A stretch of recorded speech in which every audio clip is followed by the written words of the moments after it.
Start a new selection that's called Annabel Lee. So what's the note I can make next to it? Title, right? Okay, good. And then by Edgar Allan Poe, author. Okay, and if you notice the year, 1849, that gives you somewhat of a time frame when he was writing. When I look at this, I automatically know that it's what type of writing? Poem, right? So go ahead and make your note to yourself up there.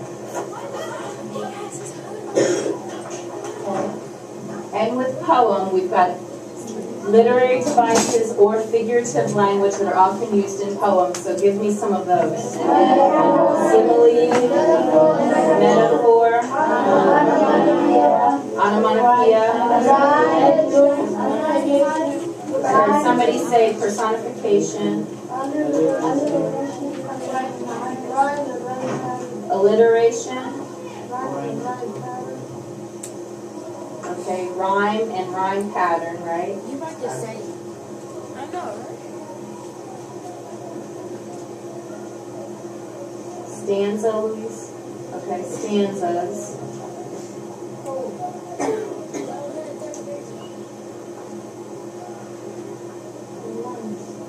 And lines with the stanzas, right? Okay, so I'll put stanzas, comma, lines. Okay, now, as we go through, how many stanzas do I have? 6.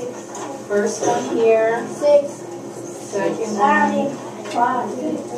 3. I'm hearing 5 and 6, so let's look through. There's 4. 6.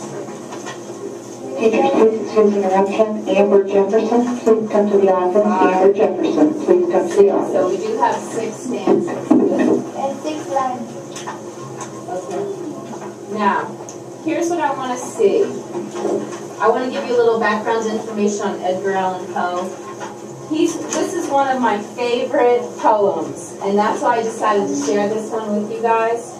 How many people in here, when they were younger, thought about like them being a princess and their Prince Charming coming to rescue them, save them from a dragon, or take them to the castle, right? When you're little kids, you think about something like that. Yeah. But then in middle school, you know, we've got boyfriend, girlfriend stuff going on, right?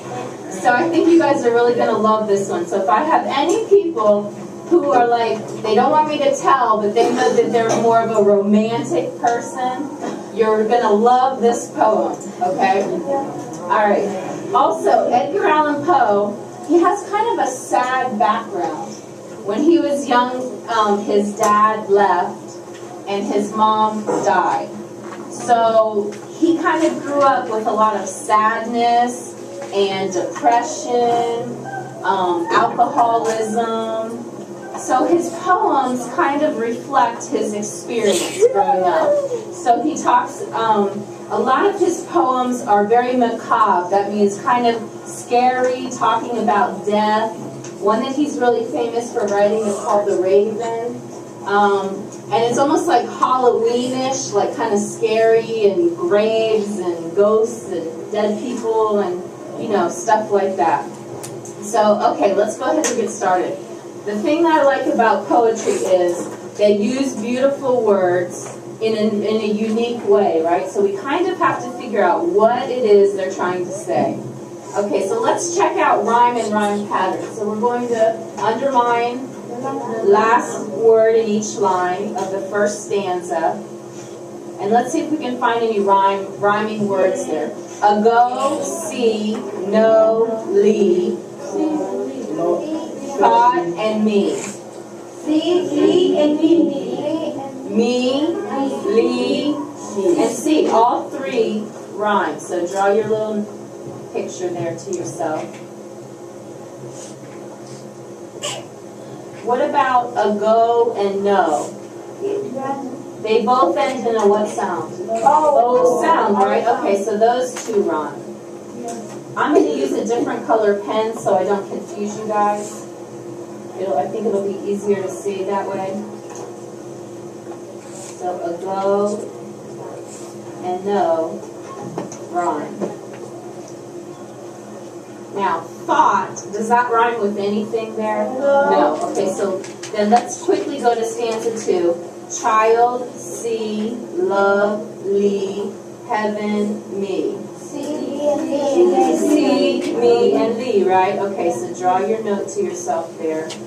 Those 3 do what? Rhyme. Okay. What about child and heaven? No rhyme there. Okay. Let's go to stanza 3. Ago, see, night, Lee, came, me, sepulcher, see. See and me. Are you noticing a pattern here? What's the pattern that you guys are noticing? See, Lee, and me has been in every stanza, right? Okay, so let's go back up to the top here. We can definitely check off rhyme. And we can check off rhyme pattern too. The rhyme pattern is every what line? 2, 4, and 6. So every second line rhymes. Okay, good.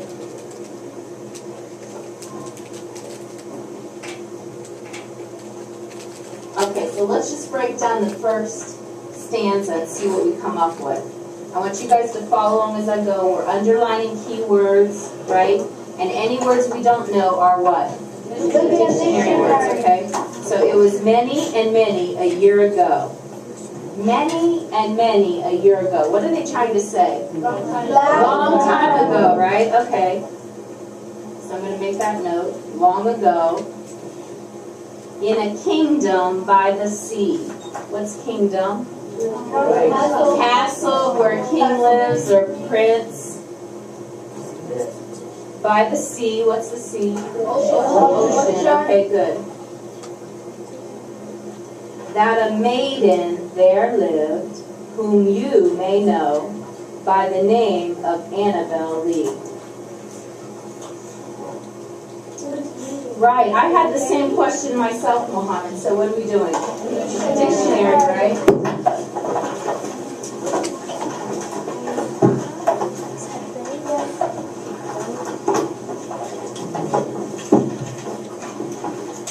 Is anybody there yet? Mohammed or Hussein, you're there?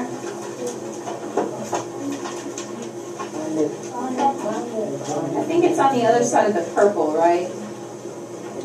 Is it in front of the purple? Yeah. 545.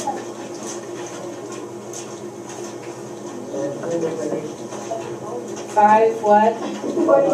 45. So it's a what? Young woman or girl who is not married. Okay.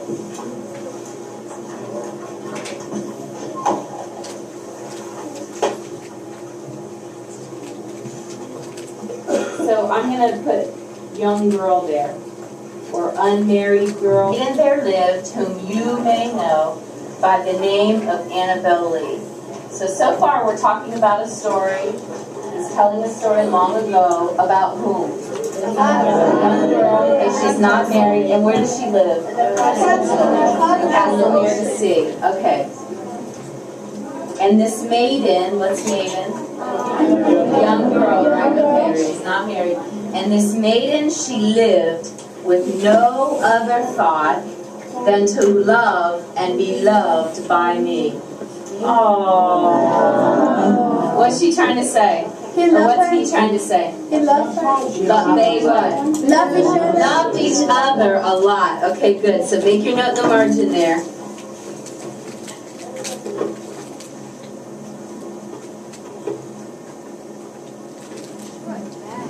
So we know she's not married, so this person is her boyfriend or prince, right? Okay. So loved each other. Let's go to stanza 2. Oh wait, I'm missing something here. Let's see. No, let's go. Stanza 2. She was a child, and I was a child. So what are they telling us? Young, right? Okay. In this kingdom by the sea.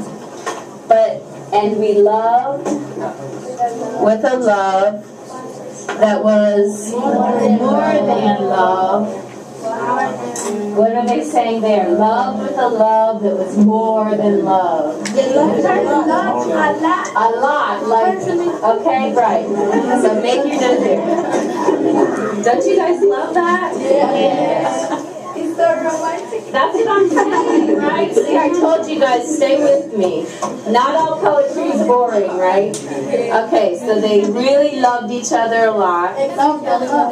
Right. Romantic. It sounds romantic. I'm going to make that note there that you gave, Alex. Now, but we loved with a love that was more than love. Do you hear figurative language? Yes. Alliteration, right? What sound is it? Okay, so make that note to yourself in the other margin.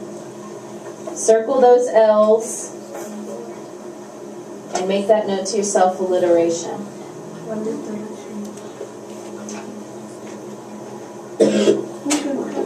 I am my Annabel Lee.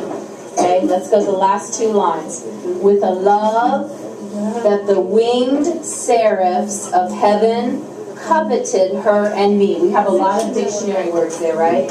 So what are winged? Wings, like a feather, right? We know that. So here's what I want you to do. Use your context clues. Put your finger over that word seraphs. That the winged blanks of heaven. What are in heaven that have wings? Angels, right? Okay, so let's put angels there with a question mark.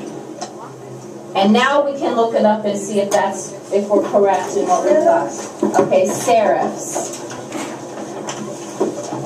Seraphs. Is that in the dictionary? It is. It's not in there? No. Let me grab my high school dictionary then. Let's see. You gonna do it for me, Mohammed? Good. Seraphs.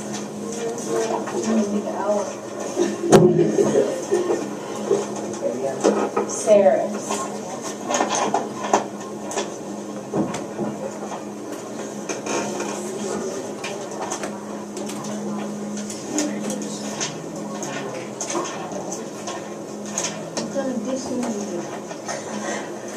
It's a big dictionary, right?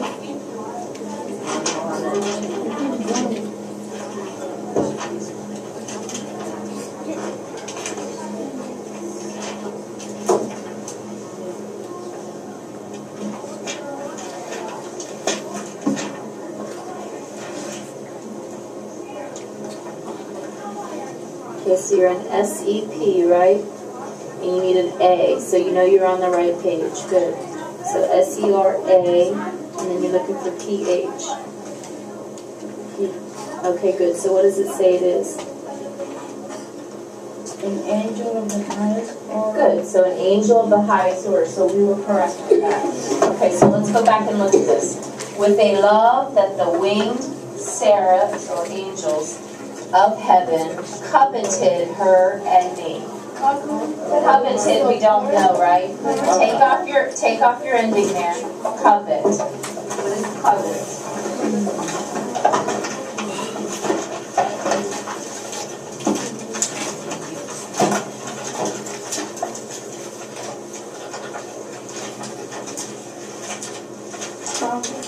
To want something that someone has. Okay, what page are we on? 207? I'm way off today. Okay, covet. Want something that somebody else has. If you want something that someone else has, that's called feeling what? Starts with jealous, right? Okay, so they're saying that even the angels in heaven were jealous of her and me. That means their love was so amazing, so strong, right? And even the angels were jealous. But now we know that even the angels